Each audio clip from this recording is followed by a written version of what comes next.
we are looking at how to pronounce these two words that look a little bit similar. They have, however, a very different meaning, and they are pronounced exactly the same way. Yes, those two words are what are called homophones, meaning they have the exact same pronunciation. You have to pronounce them exactly the same way, even though they have different meaning.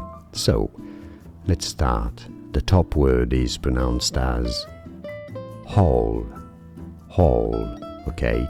The bottom word is also a hall, okay? So how do you use those words in a sentence? The top word means something that is complete, that is entire, as in I live in a whole apartment building. I own the whole entire apartment building, whole. Now, the bottom word is pronounced also as hole, and it's like a hole in the ground. I felt in a hole on the sidewalk the other day. Hole is how you say it, how you say those two words.